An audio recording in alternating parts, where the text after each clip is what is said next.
Every so often, a piece of royal coverage sets out to tell one story and accidentally ends up telling a completely different one instead. That's basically what happened this week.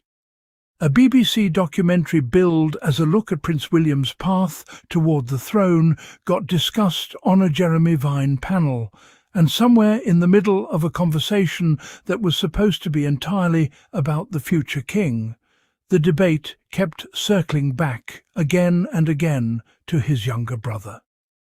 Not because anyone set out to make it about Harry, just because apparently you can't really have an honest conversation about the monarchy's public connection right now without his name coming up, whether the segment was originally built around him or not.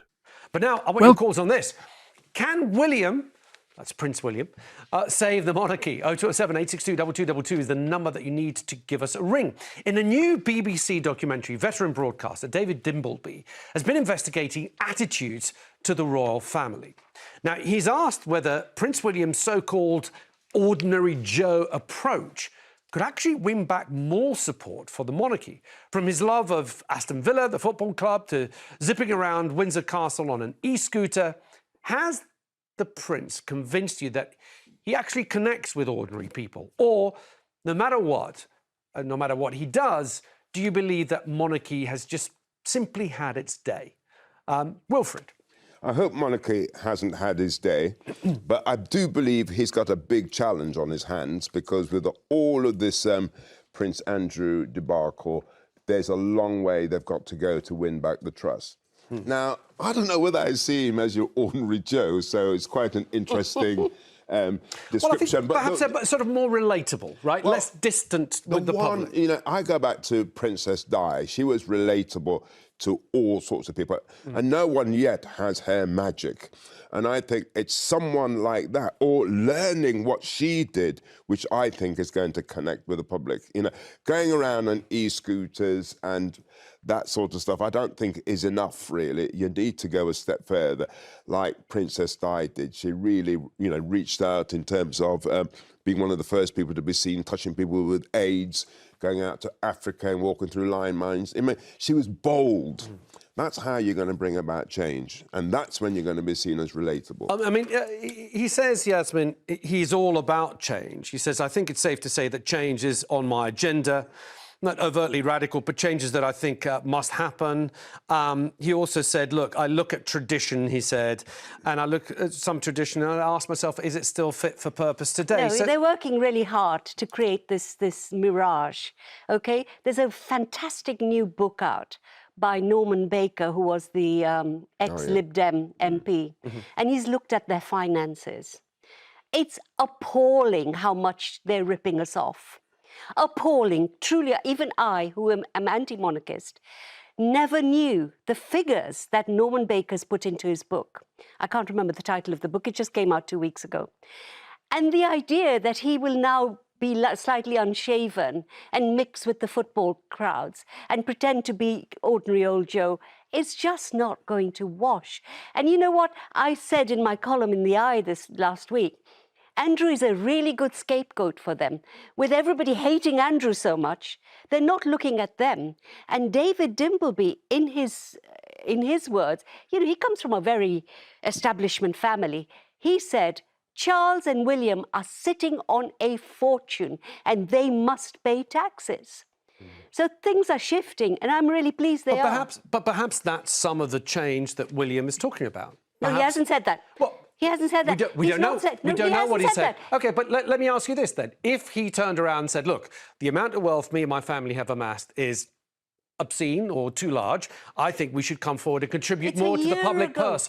If he said that, would you change your mind? No, I wouldn't, because it's all about inequality at a really deep level now. But a year ago, we had a Channel 4 programme which showed us how the two duchies were ripping off the state. Well, that's when they were leasing buildings. £800,000 for a shed for an ambulance to the You know, William has had a year. Has he done anything?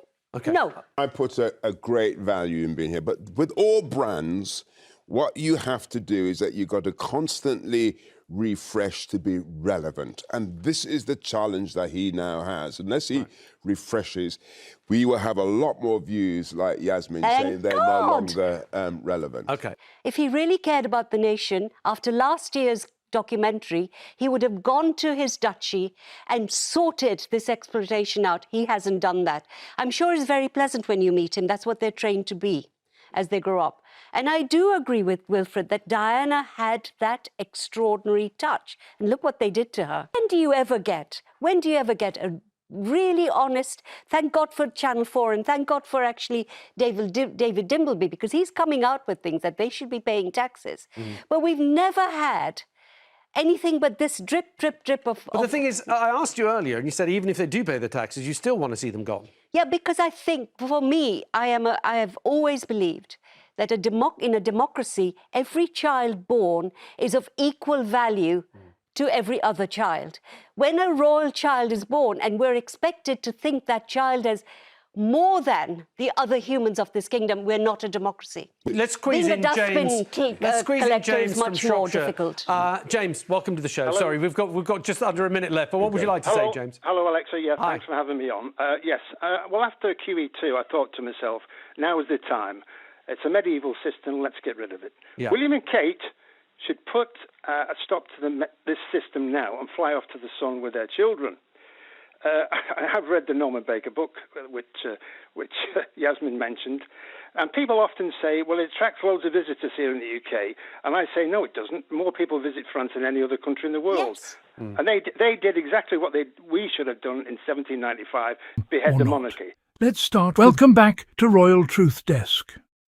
Tonight, we're unpacking exactly how that happened, what the documentary and panel discussion actually covered, why commentators kept steering the conversation toward questions about the monarchy's future, Princess Diana's legacy and royal finances, and why Harry's ongoing work with Invictus, WellChild and mental health advocacy kept resurfacing as a reference point, even in a conversation that was supposed to be about someone else entirely. If that kind of layered breakdown is what you come here for, go ahead and subscribe now, because there's a lot to untangle tonight. Let's start with the actual subject of the documentary itself, because it's worth being clear about what it was actually built to cover. This is part of a broader, ongoing genre of royal programming focused specifically on William's evolving role as heir, the monarch in the making, framing that's shown up repeatedly across various documentaries and specials over the past several years, tracking how his public profile, his stated priorities, and his approach to modernizing the institution have developed as he's stepped into more senior responsibilities.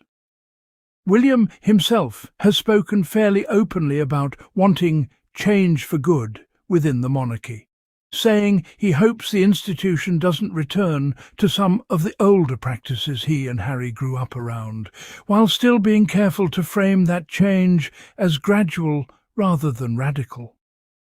That's the actual on-the-record starting point for this entire genre of coverage. A future king trying to publicly define what kind of monarch he intends to be, years before he's actually expected to take the throne. So how does a documentary built around that premise end up sparking a panel discussion that keeps drifting toward Harry? Partly it's just structural. You genuinely can't discuss what kind of king William might become without implicitly comparing it to the version of royal life his brother walked away from in 2020. Every conversation about the future of the monarchy inevitably invites a comparison between the brother who stayed and the brother who left, whether the documentary intended that comparison or not. And that comparison naturally pulls in exactly the themes commentators ended up circling on the Jeremy Vine panel. Whether the monarchy's long-term public connection is better served by traditional institution-first royal life, or by the kind of individually driven, cause-specific public engagement Harry has built for himself outside the institution entirely. That's really where the Invictus, WellChild and mental health advocacy references come into the conversation. And it's worth actually grounding those in what's genuinely factually true about that work, rather than just treating it as a talking point.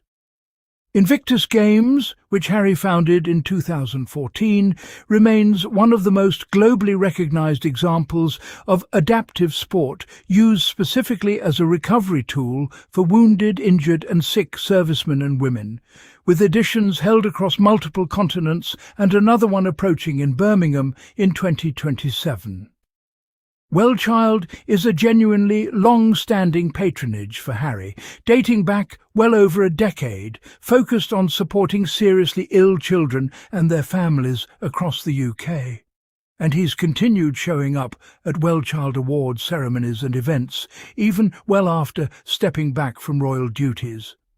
And his mental health advocacy work traces back to the Heads Together campaign he launched years earlier with William and Kate themselves, before evolving into more individual efforts since, including conversations he's had publicly about his own experience with grief and therapy following Diana's death.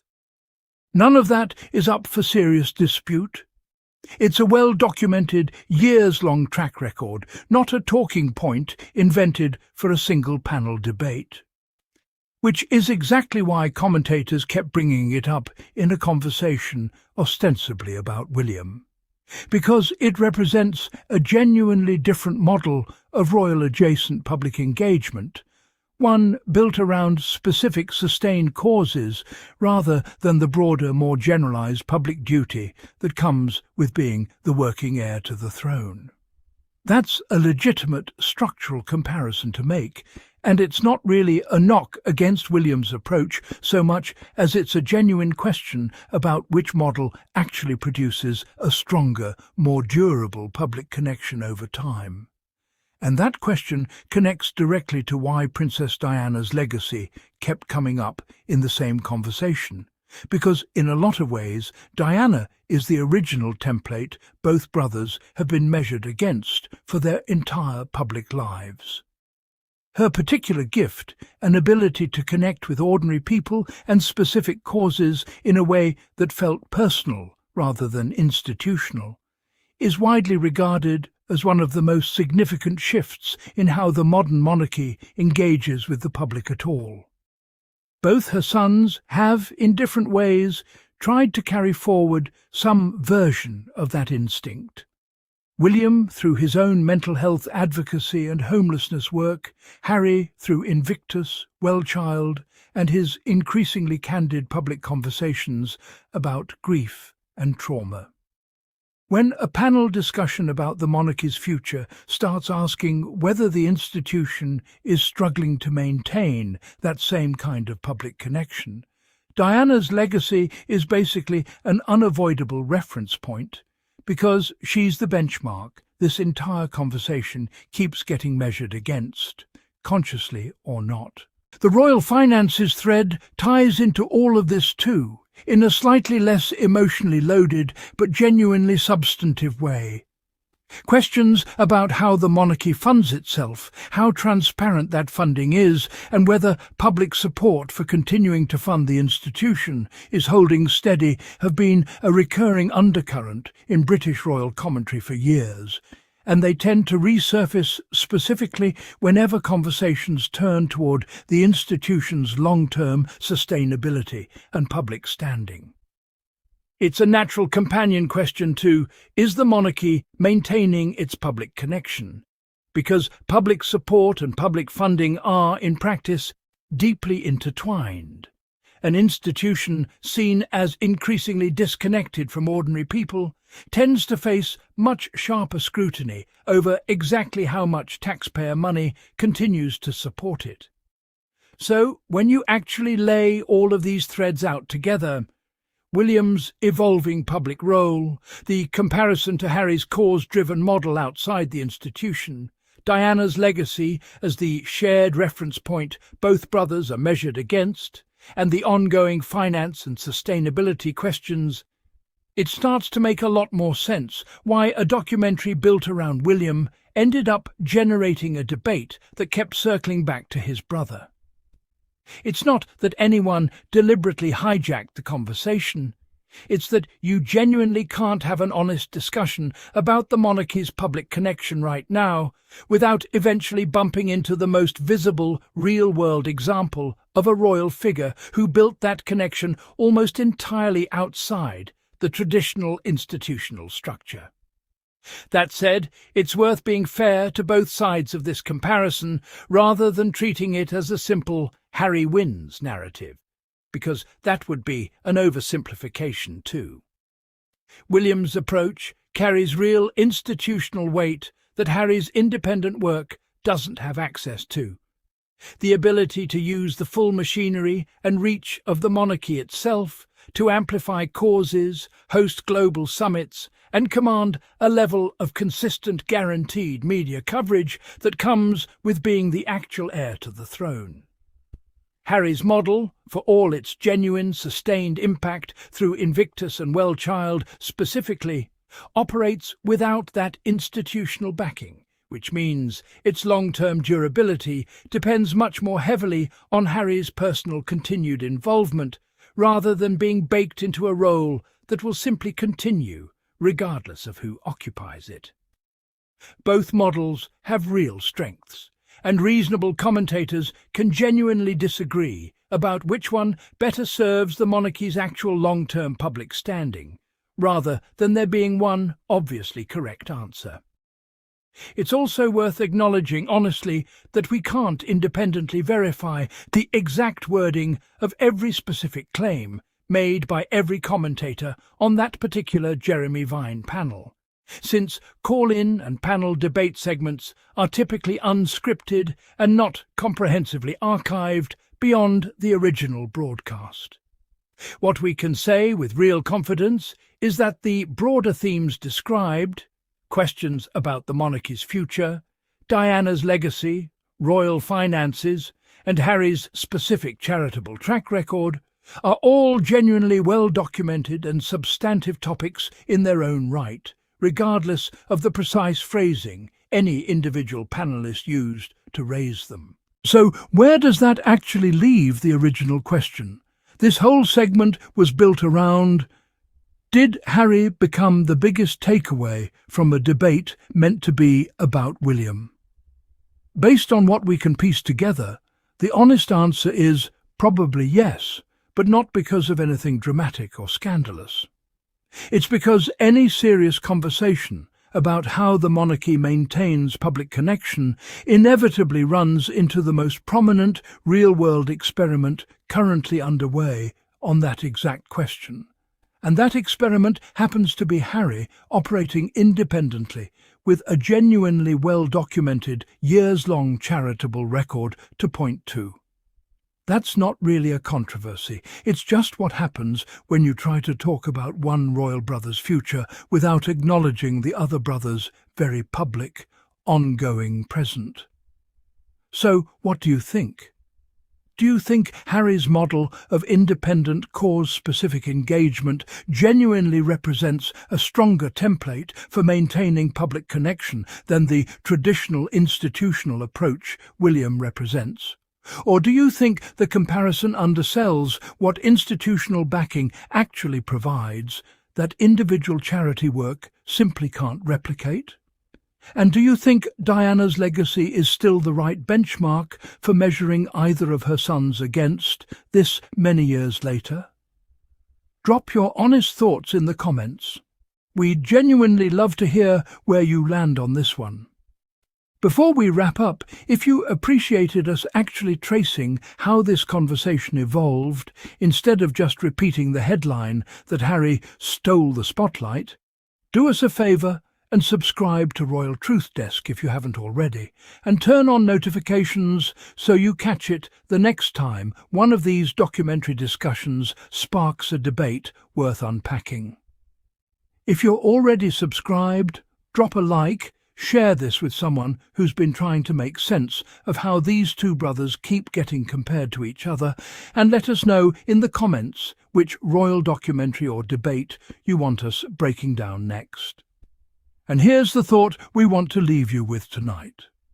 Maybe it's not actually that surprising when a conversation about one royal brother keeps circling back to the other one. Maybe that's just an honest reflection of how deeply intertwined their public stories still are, years after one of them stepped back from royal life entirely. You can build two very different paths forward, but you're still both measured against the same mother's legacy and the same basic question. Does any of this still connect with the public the way it used to? Stay curious, stay balanced, and we'll see you in the next one. Thanks so much for watching Royal Truth Desk.